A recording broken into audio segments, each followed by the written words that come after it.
నమస్కారం వార్తా విశ్లేషణ కార్యక్రమం లైవ్ షోకి స్వాగతం. ముందుగా ఈరోజు విశ్లేషణ. సాక్షి ఆంధ్రప్రదేశ్ టీడీపీ మేనిఫెస్టోను ఆ పార్టీ వెబ్సైట్ నుంచి మాయం చేస్తే ఈటీవీ అన్నదాతలో ల్యాండ్ టైటిలింగ్ అద్భుతమంటూ కొద్ది నెలల క్రితం ఇచ్చిన స్టోరీని ఈటీవీ యాజమాన్యం రామోజీరావు ఆ వీడియోను మాయం చేసిన వైనంపై మాయగాళ్లు శీర్షికన ప్రధాన కథనంగా ఇచ్చారు. ల్యాండ్ టైటిలింగ్ ఆశయాలు గొప్పవి అంటూ 2019 జూలై 29న అసెంబ్లీలో టీడీపీ నేత పయ్యావుల కేశవ్ ప్రసంగించారు. ఈ టైటిలింగ్ యాక్టును అసెంబ్లీలోకి తీసుకొచ్చినప్పుడు తెలుగుదేశం మద్దతు ఇచ్చింది. చంద్రబాబు నాయకత్వంలో అప్పుడు చంద్రబాబు అసెంబ్లీకి అటెండ్ అవుతూనే ఉన్నారు. అంటే చంద్రబాబు కూడా ఆ రోజు మద్దతు ఇచ్చి ఇప్పుడు మాట మార్చారు. తెలంగాణ ఇష్యూలో లెటర్ రాసి తెలంగాణ ఎందుకు ఇచ్చారన్నట్లుగానే ఇప్పుడు కూడా చంద్రబాబు తన 2 నాలుకల ధోరణి కొనసాగిస్తున్నారు. ఇక ల్యాండ్ టైటిలింగ్ యాక్ట్పై టీడీపీ చేస్తున్న దుష్ప్రచారంలో A1గా చంద్రబాబు నాయుడు, A2గా లోకేష్ పేర్లను సిఐడి నమోదు చేసింది. అయితే అది నమోదు చేసిన సాయంత్రానికి ఒత్తిడి ఫలించి ఎన్నికల సంఘం పైన ఒత్తిడి చేసి డీజీపీని బదిలీ చేయించారు. సాక్షి తెలంగాణ ముస్లిం కోట రద్దు చేస్తామని సికింద్రాబాద్ పెరేడ్ గ్రౌండ్స్లో జరిగిన బహిరంగ సభలో కేంద్ర మంత్రి అమిత్ షా ప్రకటించారు. అయితే ధర్మవరంలో ఏపీలో జరిగిన సభలో మాత్రం అమిత్ షా ఈ విషయం చెప్పకుండా జాగ్రత్త పడ్డారు. మహిళలకు ఏటా ₹1,00,000 ఇస్తామని రాహుల్ గాంధీ నిర్మల్ ఎర్రవల్లి సభల్లో చెబుతున్నారు. అయితే రాంగ్ గాంధీ అంటూ మాజీ మంత్రి హరీష్ రావు వ్యాఖ్యానించారు. ఒట్ల సీఎంను నమ్మేదెలా అని జగిత్యాలలో కేసీఆర్ వ్యాఖ్యానించారు.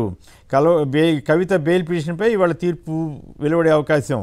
ఈనాడు యథాప్రకారం ఆంధ్రప్రదేశ్లో చంద్రబాబు లోకేష్లపై కేసు పెట్టిన వార్తనివ్వకుండా ఇక ఇతరత్ర పచ్చి అబద్ధాలు, మోసపూరిత కథనాలు ఇవన్నిటినీ ఇచ్చింది. అడ్డంగా దొరికిపోయినా కూడా తన అబద్ధాలను యథాతథంగా వండి వారుస్తున్నారు రామోజీరావు. ఇక ఆ తెలంగాణ విషయంలో మాత్రం మొత్తం బీజేపీ, బీఆర్ఎస్, కాంగ్రెస్లకు జాకీలెత్తుతూ రామోజీరావు గారు వాళ్ళని కాకాపట్టే పనిలో ఉన్నారు. వాళ్ళకి ఎవరికి వ్యతిరేకంగా ఒక్క వార్త రాయడానికి కూడా సాహసించట్లేదు. రిజర్వేషన్లు రద్దు కావు, బీజేపీ అధికారంలో ఉన్నంతకాలం ఉంటాయని కేంద్ర మంత్రి అమిత్ షా చేసిన వ్యాఖ్యలను కథనంగా ఇచ్చారు. ఇక్కడ కూడా ప్రజల్ని మోసం చేసే బుద్ధే తప్ప ముస్లిం రిజర్వేషన్లు రద్దు అవుతాయని, జనరల్ రిజర్వేషన్స్ ఉంటాయని ఆయన చెబుతుంటే కేవలం రిజర్వేషన్ రద్దు కావు అని ఆంధ్ర ప్రజలను మోసం చేసే రీతిలో ఈనాడు కథనాన్ని ఇచ్చినట్టుగా అనిపిస్తుంది. అయితే బీజేపీ గెలిస్తే రిజర్వేషన్ రద్దేనని రాహుల్ గాంధీ ఆరోపించారు. ఇక నమస్తే తెలంగాణలో మహిళలకు 2,500 ఇస్తామన్న హామీ నెరవేర్చామని రాహుల్ గాంధీ అన్నారంటూ నమస్తే తెలంగాణ కథనాన్ని ఇచ్చింది. ఇక వెలుగు కేంద్రంలో పేదల ప్రభుత్వం తెస్తామని రాహుల్ గాంధీ వ్యాఖ్యానించారు. చీరగట్టుకుని ముస్తాబై బస్సు ఎక్కితే కేటీఆర్కు కాంగ్రెస్ గ్యారంటీల అమలు గురించి తెలుస్తుందని రేవంత్ రెడ్డి ఎద్దేవా చేశారు. ఆంధ్రప్రభ డబుల్ సీట్లు గెలుస్తాం, ఓ సునామీలా బీజేపీ ప్రభంజనం ఉందని కిషన్ రెడ్డి అంటున్నారు.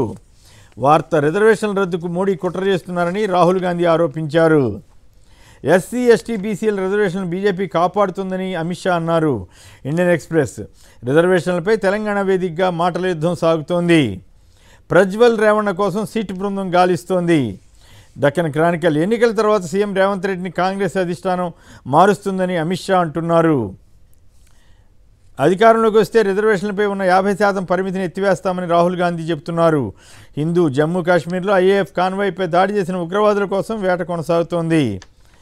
టైమ్స్ ఆఫ్ ఇండియా రిజర్వేషన్లపై అమిత్ షా, రాహుల్ గాంధీ వ్యాఖ్యలను ప్రముఖంగా ఇచ్చారు. ఉత్తరాఖండ్లో కార్చిత్కు సంబంధించిన వార్తను మొదటి పేజీలో ఇచ్చారు. రాజా సింగ్పై హత్యాయత్నం కేసులో సూరత్కు చెందిన యువకుడిని అరెస్ట్ చేశారు. ఇవి ప్రధానంగా ప్రతిరోజు వార్తా విశేషాలు, వాటికి సంబంధించిన విశ్లేషణ. మా నమ్మకం నువ్వే జగన్, మా నమ్మకం నువ్వే జగన్, మా నమ్మకం నువ్వే జగన్.